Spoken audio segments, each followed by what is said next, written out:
মুর্শিদাবাদ জেলায় তৃণমূল কংগ্রেসের বিধায়ক হুমায়ুন কবির আবারও বেলাগাম।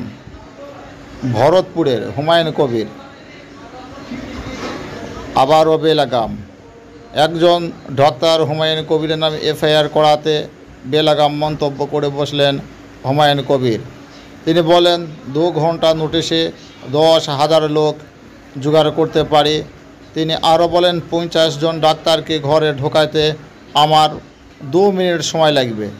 শুনুন হুমায়ুন কবির কি বলছেন এবং এর প্রতিক্রিয়ায় ডাক্তাররা কি বলছেন, আন্দোলনকারী ডাক্তাররা। শুনুন সোহান নিউজ 24-এ।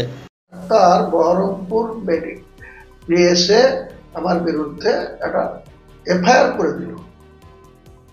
তো সেই এফআইআর আমার বিরুদ্ধে স্টার্ট হয়ে গেছে।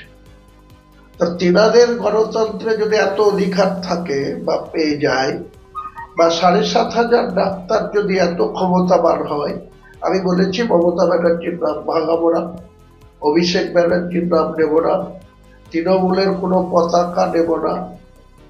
প্রয়োজন যেদিন দেখা দেবে বহরমপুর মেডিকেল কলেজে হুমায়ুন কবির একার ক্ষমতায় 2 ঘন্টার নোটিশে 10,000 লোক নিয়ে গিয়ে এই দেবাংশু ঘোষের মতো ডাক্তারকে বোঝাপড়া করার ক্ষমতা হুমায়ুন কবিরের আছে।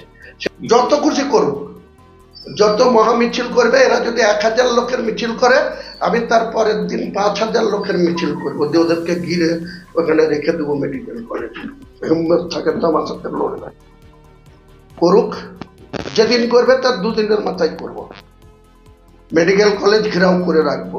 আমার নেত্রী আমাকে নিষেধ করবে, কিন্তু তাও শুনবো না। আমার অধিকার খর্ব হলে আমি কোনো জায়গাতে আপোষ করবো। এত বড় সাহস কোথা থেকে পাই, কার মদতে পাই? আমার এগেনস্টে এফআইআর করার হিম্মত কোথা থেকে পাই? করুক না মিছিল, 1,000 লোক মিছিল করে। হুমায়ুন কবিরের মিছিল করার যখন দরকার হবে, এই জেলায় একটাই নেতা ছিল অধীর চৌধুরী, মাস লিডার। বর্তমানে অধীর চৌধুরী লোকসভায় হেরেছে, আবার পিসিসির প্রেসিডেন্টও চলে গিয়ে এখন টালমাটাল আছে। আমাদের আর কিছু পাওয়ার নাই, 62 বছর বয়স হয়ে গেছে। আগামী দিনে হয় ভোটে লড়বো নাই লড়বো না, কিন্তু এইসব ডাক্তার, এইসব 50টা ডাক্তারের কে ঘরে ঢুকাতে আমার 2 মিনিট লাগবে। করুক না, দেখি কত। আর প্রশাসনও কি করে দেখি, আমাকে কি করে রুখে দেখি। আমার বিরুদ্ধে একটা দেবাংশ কমপ্লেন করে দিল, আমার নন মেডিকেল সেকশনে কেস করে দেবে বহরমপুর থানা। আর আমি মার না করে, কাউকে না মেরে, কাউকে না ধরে, কাউকে গাল না দিয়ে আমি কেস খেয়ে খেয়ে বসে থাকবো? 2-2টো কেস আমার রানিং। আমাকে এখনই অ্যারেস্ট করুক না, চলে যাবো। জেল থেকে বেরাবো যেদিন, সেদিন বুঝিয়ে দেবো কত ধানে কত চাল হয়। দেখুন, আমরা তো বারবার বলেছি যে আমরা আলোচনায় বসতে চাই। আজকে আলোচনা করে কি হচ্ছে? আমরা তো মেল পাঠিয়েছিলাম। আমরা যে মেল পাঠিয়েছিলাম তা তো আলোচনার জন্য পাঠিয়েছিলাম। কোনো সদুত্তর কি এসেছে? তার জায়গায় কি হলো? তার জায়গায় দেখা গেল বলা হচ্ছে যে থ্রেড কালচার কি সেটা নাকি কেউ জানে না। তার জায়গায় কি হলো? সাগর দত্তের মতো একটা ঘটনা ঘটলো। কি বলা হলো?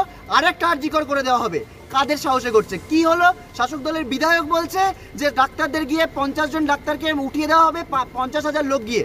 এটার মানে কি? তার মানে সদিচ্ছা নেই, এটাই ধরতে হবে। আমরা সদিচ্ছা তো এতদিন ধরে দেখাচ্ছি, সদিচ্ছাটা নেই। এটা যদি বারবার প্রমাণ হতে থাকে, আমাদের আন্দোলন কিন্তু এত তীব্রতর হবে, শাসক কিন্তু ভয় পেতে বাধ্য হবেন। এটুকু আমরা জানিয়ে রাখছি।